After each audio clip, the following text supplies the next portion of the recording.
धन म्हणजे केवळ पैसाच नाही, तर आरोग्य, समाधान आणि कुटुंबाचा प्रेमपूर्वक सहवास हीच खरी संपत्ती आहे. नमस्कार, मी उर्मिला.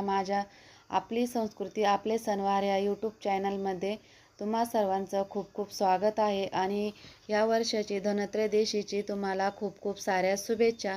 तर चला, आज आपण जाणून घेणार आहोत की धनत्रयोदशी म्हणजे काय. तेरस ह्या पवित्र सणामागील संपूर्ण माहिती, पूजा कशी करावी, ह्यामागील कथा आणि ह्यामागचे धार्मिक व वैज्ञानिक महत्त्व काय आहे या व्हिडिओमध्ये पाहणार आहे. तर व्हिडिओ शेवटपर्यंत नक्की बघा आणि व्हिडिओ आवडल्यास लाईक, शेअर आणि सबस्क्राईब करायला अजिबात विसरू नका. तर सुरुवातीला आपण आहे ना, धनत्रयोदशी म्हणजे काय तर हे बघू. धनत्रयोदशी हा दिवस आहे ना, दिवाळीचा दुसरा दिवस असतो. तर पहिला दिवस आहे ना हा वसुबारसचा असतो. त्यानंतर दुसरा दिवस हा धनत्रयोदशीचा. त्या दिवशीच आहे ना दीपपूजन पण केलं जातं. दीपपूजन आणि धनत्रयोदशी एकाच दिवशी असते. आणि धनत्रयोदशी म्हणजे धन म्हणजे संपत्ती आणि त्रयोदशी म्हणजे कार्तिक शुद्ध पक्षातील 13वा दिवस म्हणजे धन्वंतरी भगवान प्रगट झाले होते ह्या दिवशी. म्हणून हा दिवस आहे ना आयुर्वेदात आणि आरोग्याचा दिवस मानला जातो. तर अशा पद्धतीने ना धनत्रयोदशी साजरी करतात. आणि ह्या मागील आहे ना छोटीशी कथा आहे, ती तुम्हाला सांगते मी.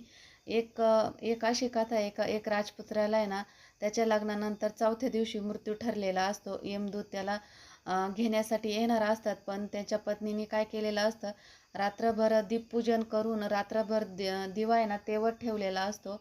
आणि त्यामुळे आहे ना जागरण पण केलेलं असतं. त्यामुळं यमदूतांना आहे ना त्याच्या घरामध्ये प्रवेशच करता येत नाही. तर त्यामुळे आहे ना त्याचा मृत्यू टळतो. आणि अशा पद्धतीने आहे ना दीपपूजन जर केलं ना आपण धनत्रयोदशीच्या दिवशी, तर अकाल मृत्यू हा टळतो. तर धनत्रयोदशीच्या दिवशी दीपपूजन सुद्धा करायचं असतं आणि धनत्रयोदशी सुद्धा साजरी करायची असते.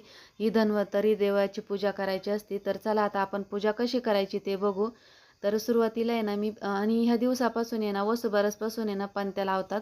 तर पणत्यांचा मान असतो, म्हणून मग मी पण आहे ना दिवा न लावता पणत्या लावून घेतलेल्या आहे. दोन्ही साईडला 2 पणत्या लावून घेतल्या. पणत्यांखाली थोडीशी अक्षता टाकली. त्यानंतर दोन्ही साईडला 2 पणत्या लावल्या आणि महालक्ष्मीचा फोटो ठेवला आहे. तर तुमच्याकडे फोटो असला फोटो ठेवा, नाही तर मग मूर्त असली ना मूर्त ठेवली तरी पण चालते. त्यानंतर आहे ना थोडेसे तांदूळ ठेवले आणि त्यावरती ना सुपारी ठेवली आहे.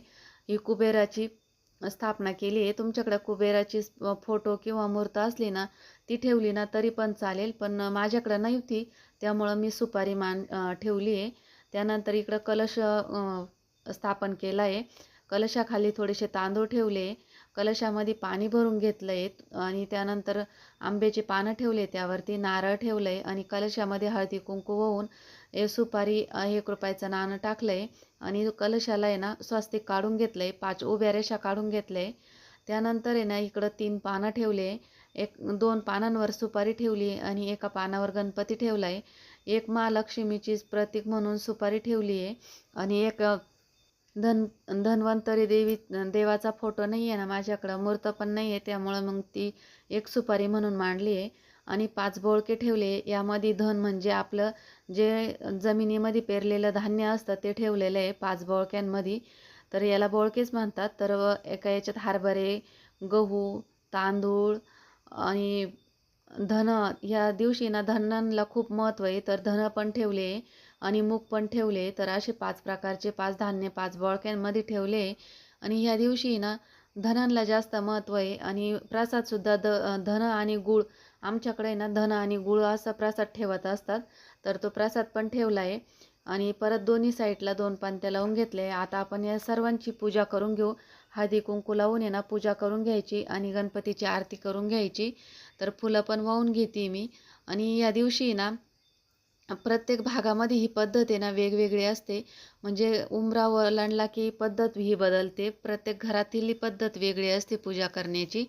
आणि इथं आहे ना मी थोडेसे लवंग आणि मिरे पण ठेवले. धन्वंतरी ही देवता आहे ना आरोग्याची देवता होती, त्यामुळे आहे ना इथं त्या आरोग्याचंच लवंग आणि मिरे ठेवलेले आहे पूजेसाठी थोडेसे.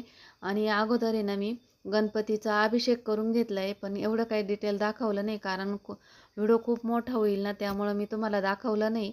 डायरेक्ट पूजेचीच मांडणीच दाखवली आहे. तर अशा पद्धतीने ना ही पूजा केली जाते. पूजा काही जास्त मोठी नाही आहे, छोटीशीच पूजा आहे, पण मग पूर्ण विधिवक्त पूजा जर केली ना त्याचं फळ आपल्याला नक्कीच चांगलं भेटतं. तर अशा पद्धतीने ना तुम्ही पूजा करा.